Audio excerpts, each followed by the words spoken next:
ships are not meant to sink. The SS Baychimo was such a ship. For nearly 4 decades after it was abandoned, this 1,300-ton cargo ship sailed the Arctic without fuel or crew, until it disappeared just over 5 decades ago, but some believe she is still out there, drifting among the frozen icebergs.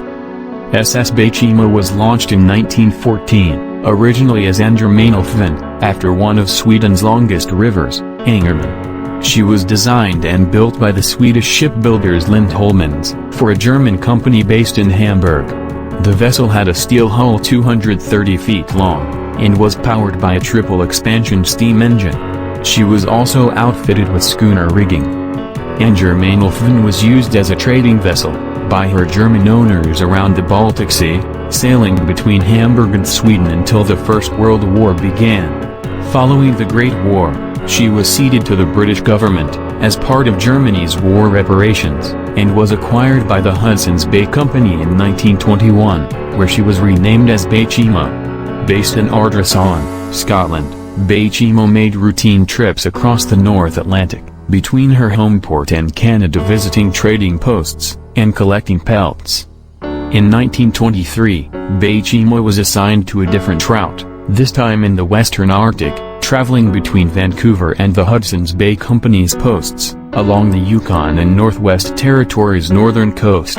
Aside from carrying cargo, Baychimo occasionally took passengers, but since she wasn't legally allowed to carry people, these ocean travelers were listed as part of the crew, and were required to work on the ship in exchange for a room, and a trip back to the home. In late September 1931, on her way back to Vancouver, the Baychimo ran into a surprise blizzard, near Point Barrow on Alaska's northern coast, where she became trapped in pack ice. It became apparent that the crew will have to overwinter in the Arctic, but since Baychimo couldn't be heated all winter long, the crew decided to leave the ship and set up camp near the town of Barrow, just over half a mile away. Throughout the month of October, and most of November, some men would return to the ship every day, to clear away ice from the ship's rudder, and other critical piece of equipment. On November 24th, a powerful blizzard struck, and when it cleared, the men found that the Baychimo was gone. The captain and crew assumed that the vessel had sunk, but they soon received word that an Inuk hunter had spotted the Baychimo, roughly 72 kilometers south of their encampment. The crewmen tracked the ship down, but deciding she was unlikely to survive the winter, they removed the most valuable furs from the hold, and abandoned the ship for the last time. Captain Cornwell and all the remaining crew flew back to Vancouver, and the company wrote off the vessel, and the negligible cargo it held as a loss. Shortly thereafter, the Baychimo was spotted about 480 kilometers to the east of where she was last spotted.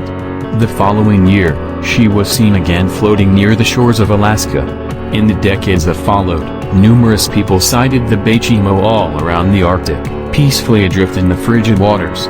Many times she was boarded by explorers or crews of passing ships, but each time she eluded capture.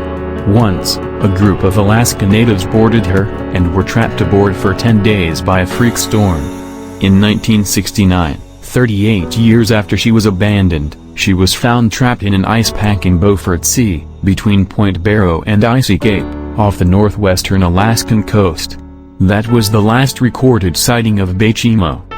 Nearly 4 decades later, in 2006, the Alaskan government began work on a project to find Baychimo, as well as an estimated 4,000 ships that had disappeared, along the coast of Alaska.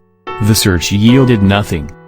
Assuming that the Baychimo had sunk, shortly after her last sighting, it still makes her one of the longest sailing ghost ships in the world. Ships rarely survive for so long unmanned, especially among the crushing ice packs. But how Baychimo is still sailing, is an unsolved mystery.